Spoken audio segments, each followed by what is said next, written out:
What a great time to be a Giant, be a fan of the Giants. Like, we have something going here. We're building something special, and you can see it from the outside and inside. It's even more beautiful. Reflecting on everything that got me here, just to see that uniform, and I watched. That's the team I watched the most growing up because my dad was a Giants fan. So once a Giant, always a Giant. For me, it's only a Giant. Welcome everybody to a special holiday edition of All In with Art Stapleton, a New York Giants podcast brought to you by NorthJersey.com and The Record. I am your host, Art Stapleton, and we have reached Week 16 in the NFL. 2023 is 1 week from saying adios to the rest of us and bringing 2024 into the clear view. The New York Giants, 5-10, losers on Christmas to the Philadelphia Eagles. The game in the end was a lot closer than it looked like it would be at halftime. Giants make the move at quarterback. Tyrod Taylor finished the game in Philly, will be the starting quarterback against the Rams on Sunday at MetLife Stadium. Tommy DeVito to the sideline after 6 starts. He was the winning quarterback in 3 of them. And we'll break that down a little bit on today's show. I caught up with Tyrod Taylor for a quick interview as locker room was winding down on Thursday. And we'll get to that and Tyrod's story in a couple minutes. But I think you have to look at the quarterback situation with the Giants now from 2 different perspectives. And the first one, let's go with the DeVito story because it's kind of been talked about for really 8 weeks now, 6 games. And where's Tommy DeVito stand? Is he a future starter in this league? Is he a backup? As some have been saying, his 15 minutes of fame are up and he won't be even on the practice squad. All that stuff, I'm not really sure why the reaction to Tommy DeVito is what it is. He was not a disaster as a quarterback with the Giants. He was actually quite the opposite for an undrafted rookie that up until Daniel Jones tearing his ACL, he had not gotten 1 snap with the first team in practice. He hadn't run the Giants offense in practice until November. And then to be able to go and win a game on the road in Washington, to beat the Patriots at home, and then to go on Monday Night Football and beat the Packers. I get the competition. I get he didn't go out there and beat San Francisco and Dallas and Kansas City, even though they're not playing well, and Baltimore. But you win the games you play. And really the blowback against Tommy DeVito is crazy. I ended up writing a column about how, putting things in perspective with DeVito and the Tommy Cutlets phenomenon. You could dislike the phenomenon. You could think it was a show and it was just created for whatever reason. This idea that, the Giants made money off of DeVito is ridiculous. If you know the finances of NFL football and how things work, and the idea that jersey sales, maybe they sold 1,000 jerseys, 500 jerseys of Tommy DeVito, which haven't really been in the games, the NFL shop. You gotta search for a Tommy DeVito jersey. Why do you think people wanted to buy the bootleg Tommy Cutlets shirts? Because you just can't get a Tommy DeVito jersey. They're not hanging on the rack in Dick's Sporting Goods. You have to specialize a jersey. And yeah, there were kids who wanted to be a part of the Tommy DeVito story. hey, you could be like us. Grow up in North Jersey, be a long shot, go to Don Bosco, go to two colleges, be an undrafted rookie, get your opportunity and make the most of it. But this idea that now the Tommy Cutlets era is over and it's done with him and he's never going to play another down and all this stuff. The reality is he could be back out there as the quarterback this weekend. We've already seen Tyrod Taylor get hurt. Now, I'm certainly not wishing that against Tyrod Taylor. I hope Taylor goes out and plays well for himself. He's a good dude. This was never about Tommy DeVito versus Tyrod Taylor.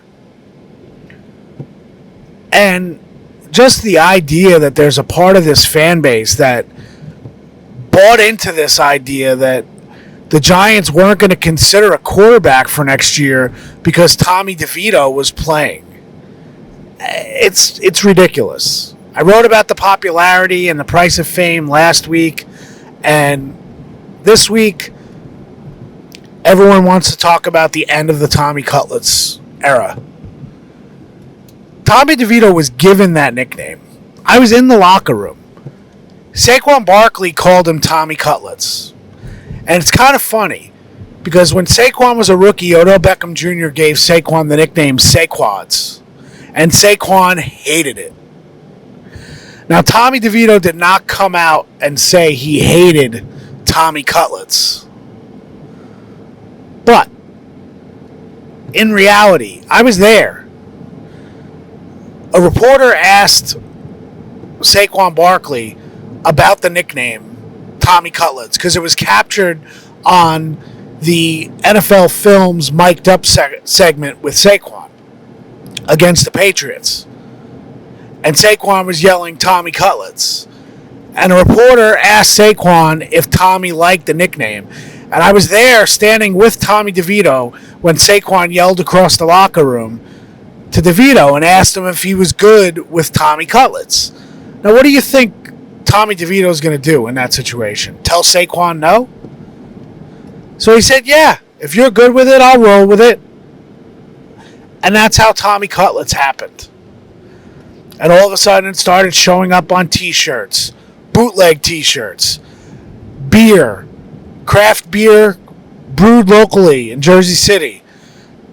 Tommy DeVito had nothing to do with it. All of a sudden there was Tommy Cutlets beer that showed up in the Giants locker room. You know, the hand gesture.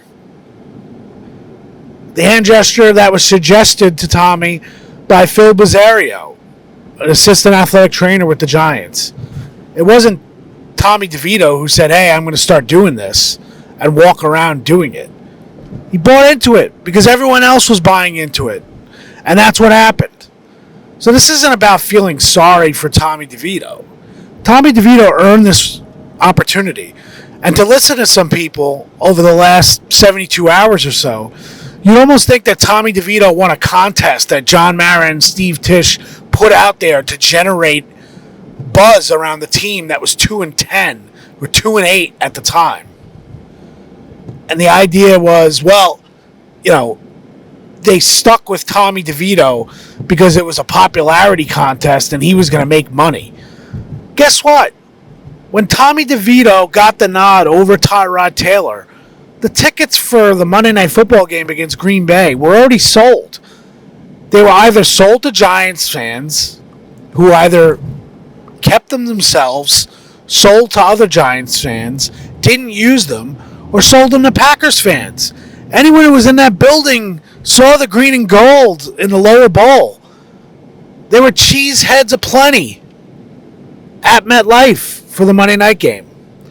So this idea that Tommy DeVito generated ticket sales or jersey sales for the Giants is absurd. What Tommy DeVito did was he took advantage of an opportunity that should have never come. And it should have never come because Tommy DeVito is a developmental prospect. And you never expect Daniel Jones and Tyrod Taylor to suffer injuries that keep them out for an extended period of time. Let's not forget, when Daniel Jones was out with his neck injury, Tyrod Taylor was the starter, Tommy DeVito was the backup. Tommy DeVito went out with the rib injury against the Jets, and Tommy DeVito got the job to go into Dallas as the starter. When Tyrod Taylor came back, Tommy DeVito had won 2 games in a row.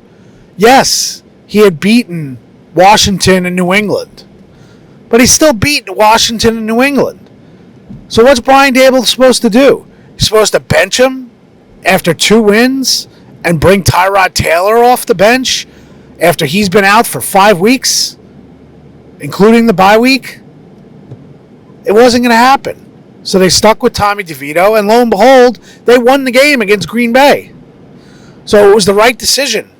DeVito made that play on the touchdown pass to Isaiah Hodgins. That was huge. DeVito made plays, don't forget, down the stretch to set up the field goal to win the game. So that's where we're at. The Giants have 2 games left in this season. They're going back to Tyrod Taylor. Tommy DeVito is now back to being the backup. And you can read more about this if you choose on NorthJersey.com. I wrote about it, just kind of putting in perspective what DeVito was able to accomplish in the last 2 months. And I get it. Some of you don't like the story. Some of you are sick of it. Some of you want to focus on other things. And we'll get to other things. I promise. You know me. You know this show. We cover everything. And we will get to everything. And the other part of this is the quarterback situation for 2024. And I wrote a column the other day, and all of a sudden, I start getting reaction on social media. It's, welcome to the club. We're glad to have you now. That it's quarterback or bust for the Giants. And what I wrote was that it's time for the Giants to get a new starting quarterback. And that became more clear on Monday watching that game against the Eagles. But nothing's changed since November 5th when Daniel Jones went out with his ACL. And that's the reality here. The reality is that the Giants are going to be in position to take a quarterback. They're right now 5th overall. Unless they go and they upset the Rams and then the Eagles in Week 18, they are going to be no lower than 5 in the draft. I don't know who they would take at quarterback, but I do know that they can't afford to pass up on the idea of getting a game-changing quarterback that doesn't have to deal with the things that Daniel Jones has to deal with now in terms of neck injuries and an ACL and the fact that he did not live up to the expectations of his play this season. Yeah, I know circumstances played a part, and Andrew Thomas was not on the field, and Saquon Barkley was not on the field for certain games for Daniel Jones. But the reality is, back in the day, the Indianapolis Colts were in position to take Andrew Luck when they had Peyton Manning. And yes, Peyton had a neck injury. But we all know that Peyton came back and ended up winning a Super Bowl in Denver. And Indianapolis made the move. And they drafted Andrew Luck. And they cut Peyton Manning. And, look, Daniel Jones is not Peyton Manning. Daniel Jones will be here in 2024. And if he's healthy, he'll have an opportunity to compete.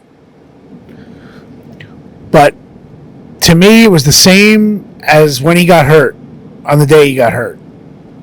And that the Giants cannot afford to pass up an opportunity to get a franchise quarterback. You win with franchise quarterbacks. You win with quarterbacks that can make plays in games that turn 3rd and 20s into first downs. Did you see Jalen Hurts on Christmas?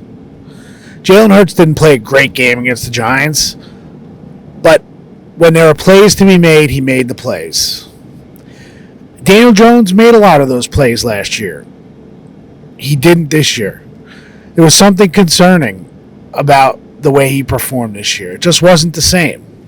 Yes, I understand the circumstances. The offensive line did not play well, but there were a lot of backup players on that offensive line. These things happen in the NFL. But the reality is, the Giants a year ago, if they had this season, Daniel Jones would not be here. They would have never signed Daniel Jones to the contract they signed him to, because they would have been in position to take a quarterback. And I believe Joe Schoen and Brian Daboll would have taken a quarterback last year. But it didn't happen, because that's not how things work. Sometimes timing is everything.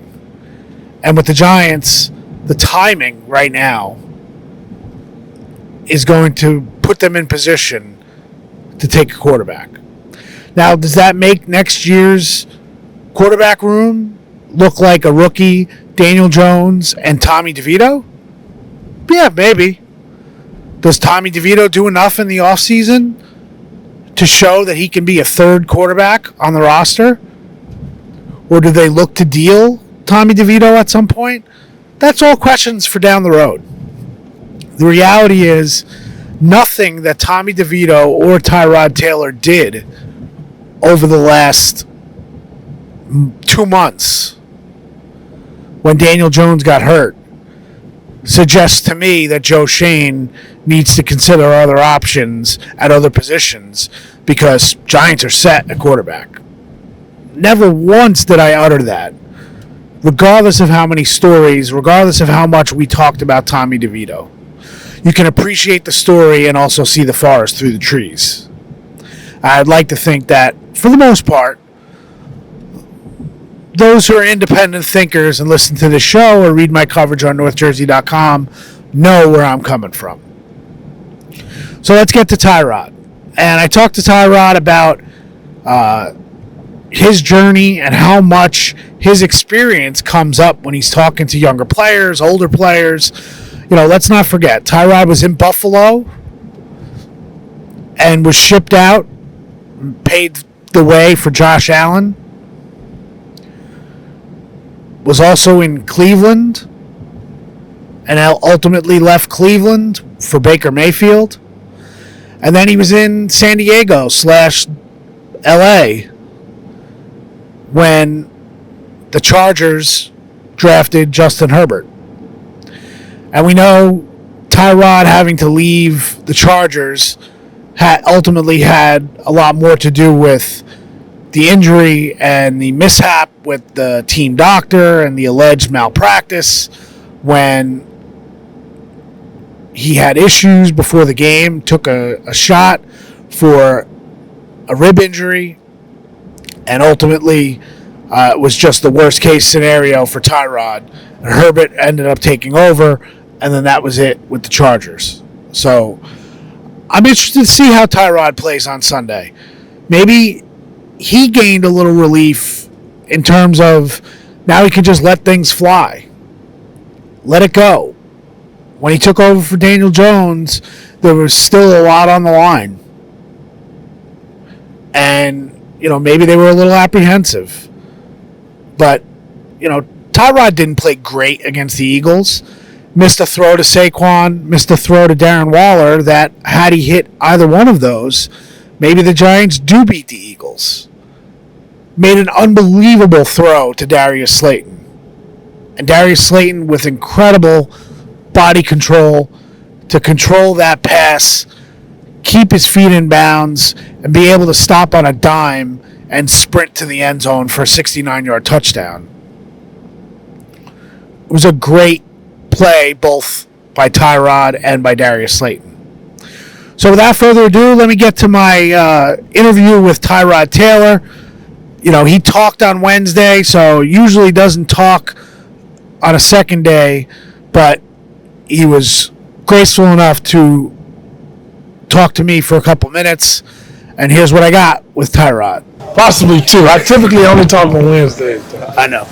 I appreciate it. No doubt. When you talk your career, you've mentioned the idea of, you know, the ups and downs of this league. Yeah. Is there a time where you stop telling those stories that people want to keep asking you about, well, what happened here, or what happened there, or what happened there? It just becomes part of the experience and not necessarily something that you use to tell people your story?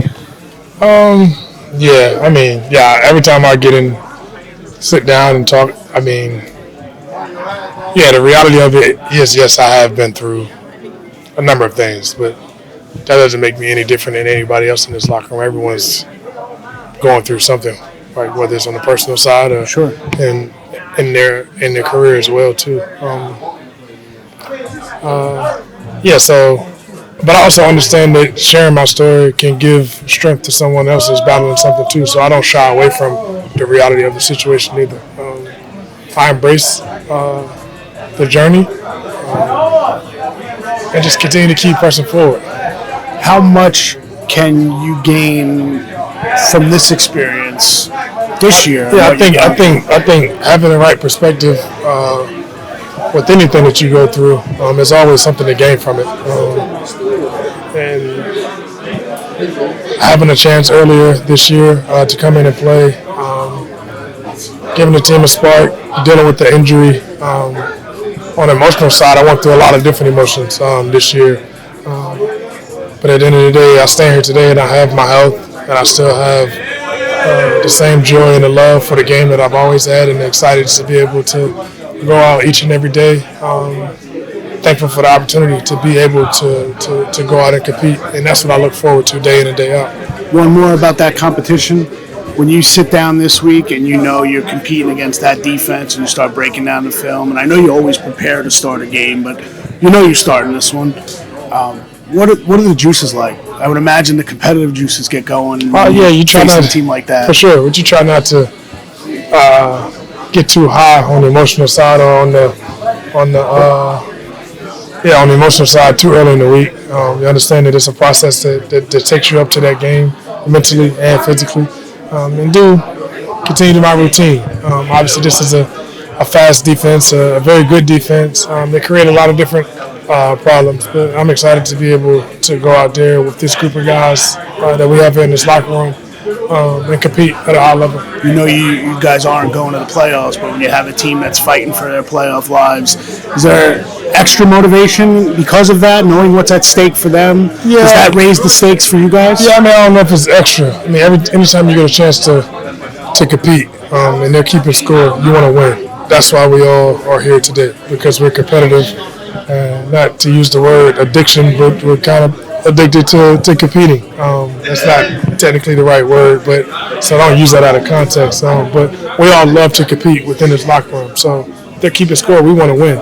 Yes, we can shorten their chances or possibly knock those guys out of the playoffs. And yes, they're coming in here into our home stadium looking to get a win. It's our job to go out there and protect our home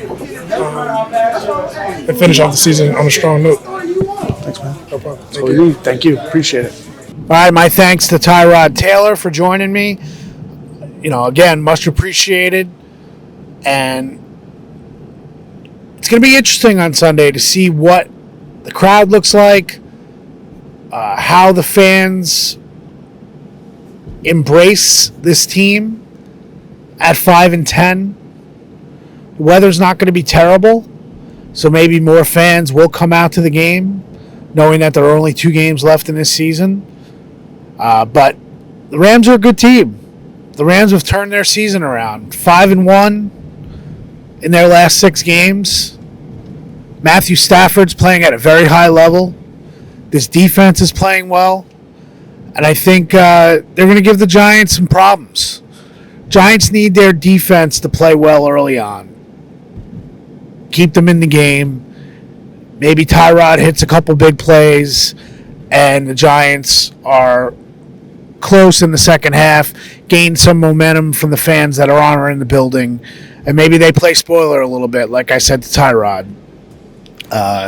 They'll be motivated for sure, but I'm not sure they can match the intensity of a team that is playing for the playoffs, and that's what the Rams are doing. So, appreciate you listening today. We'll be back for pregame, game day podcast, and postgame on Sunday night, New Year's Eve. So make sure you make time for All In, because we're all in with you, and we appreciate you being all in as well. We'll catch up with you on Sunday.